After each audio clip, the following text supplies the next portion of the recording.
media sudah meliput kedatangan Rasman ke Polda Metro Jaya, yaitu melaporkan salah satu inisial F pengacara. Abang melihatnya gimana nih?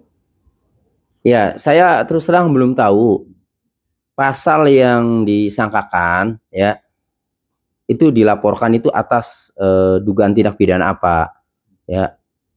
Kita sebutlah misalkan Rasman melaporkan Pak Farhat ya, Bang Farhat, itu saya belum tahu melaporkan atas dugaan tindak pidana apa ya, sehingga saya belum bisa menganalisa nih gambaran proses hukumnya.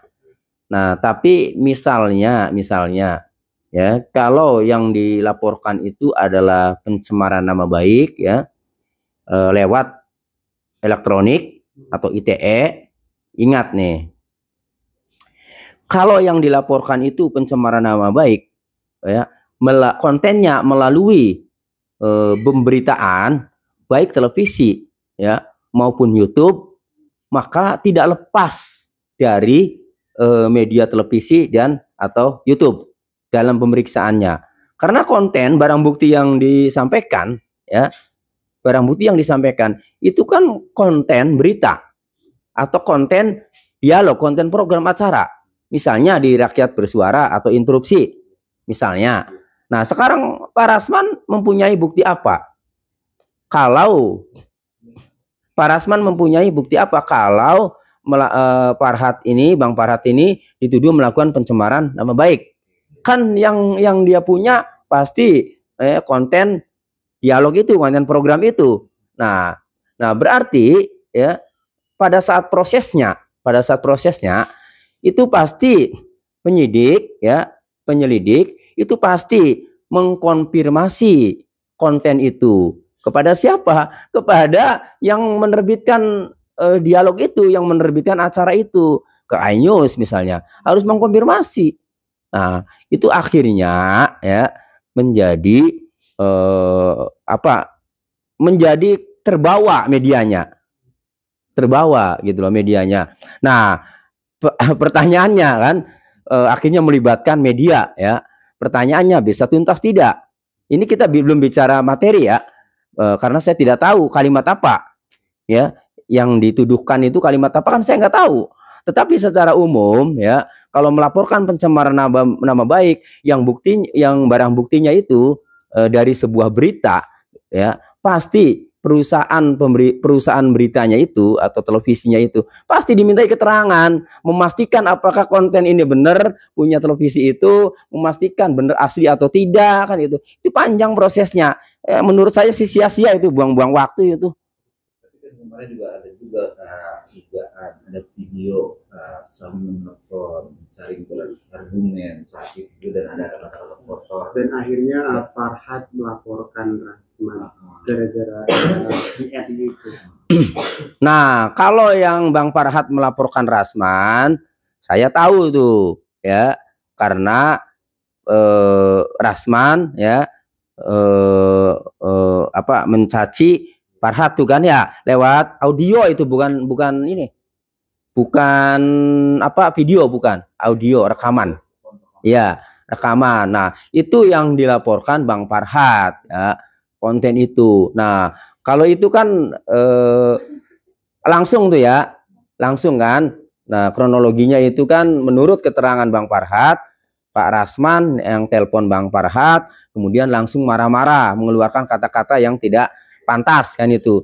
Nah, kalau itu kan mudah tuh, tidak melibatkan media, tidak melibatkan pihak lain kan, sehingga jika nanti unsur pidananya masuk ya, saksi-saksi diperiksa, ahli diperiksa, kata-katanya itu menurut ahli apakah mengandung pencemaran nama baik atau fitnah atau ujaran kebencian kan.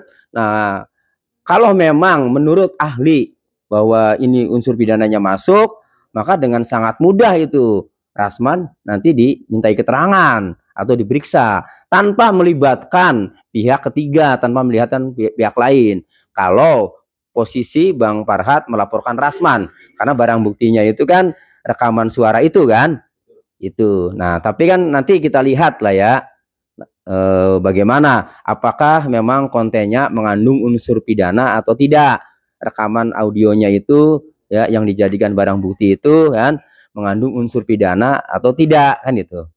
Tapi kan kemarin itu Bang dia menyesalkan audio itu sebar Bang ke orang lain. Iya. Dan dipublish lagi. Terus kedua, Abang sebagai paling nggak mengenal seorang Rasman, harusnya gimana Bang? Apa membuka musyawarah dengan jalan yang baik? Apa gimana Bang? Karena Abang sebagai sesama Ya, sebagai sesama lawyer ya, sebagai sesama lawyer, saya sih berharap ya Bang Rasman sama Bang Farhat ini ya sudahlah meributkan apa? Apa sih yang diributkan? Apa sih untungnya? Kan gitu. Ya, kalau dibilang terkenal, dua-duanya ini kan sudah terkenal. Dua-duanya kan? Ya, nyari apa lagi kan? Kan itu. Ya, sudahlah, masih banyak pekerjaan-pekerjaan yang lebih penting. Jadi menurut saya sih ya sudahlah duduk bersama ya, bicarakan, yang merasa bersalah pun minta maaf atau dua-duanya minta maaf lah. Biar keren, biar legowo semua, biar tidak ada yang merasa menang, juga tidak ada yang merasa kalah. Dua-duanya minta maaf. Saya juga siap ya memfasilitasi Bang Farhat sama Bang Rasman untuk duduk bersama ya demi sesama rekan advokat ini agar jangan saling ribut, jangan saling lapor terus gitu loh. Ya, kasihan ya masyarakat yang ingin belajar jadi pengacara, masyarakat yang ingin menanti ya statement-statement pengacara itu buat pengetahuan hukum ya. Tapi kemudian yang ada itu saling lapor ya. Itu kan akhirnya masyarakat menilainya ini gimana saya meminta tolong kan. Ini pengacaranya coba ada ribut kan nanti gitu masyarakatnya gitu. Nah, jadi ayolah damai saja ya. Semua saling rendah hati, saling mengalah ya, saling minta maaf ya, duduk bersama, salaman, beres. Itu yang saya harapkan. Tapi Abang sendiri melihat mereka yang saling lapor itu Bang Farhat dan Bang Rasman, ada lagi masalah Vina ini masih belum terpecahkan, tapi mereka sudah buat kayak masalah di luar Vina ini, melihatnya masih lucu apa enggak? Ya itu dia. Jadi yang dipersoalkan ini kan ya sebenarnya ngurusin apa kan ya, hanya mungkin harga diri ya, hanya itu saja ya. Tapi kan ada yang jauh lebih penting ya. Pak Rasman juga oke lah, yang selama ini saya amati ya bahwa selalu membela penyidik, selalu yakin bahwa Peggy ini benar kan ya, Peggy Setiawan klien saya ini adalah dia pelakunya ya, selalu berpendapat seperti itu ya. Namun jangan lupa ya tugas pengacara itu adalah untuk menegakkan kebenaran. Nah, jadi kalaupun ya katakanlah membela penyidik ya, silakan saja, tapi jangan lupa kebenaran itu harus disampaikan. Kan itu. Nah, artinya kalau sudah putusan pengadilan kan gitu ya, memang ya harus dihormati. Peggy Setiawan ini bebas, lepas dari tersangka karena putusan pra peradilan. Harusnya itu lebih ke memberikan pemahaman soal itu ya, ketimbang ya ribut melaporkan sesama rekan advokat ya.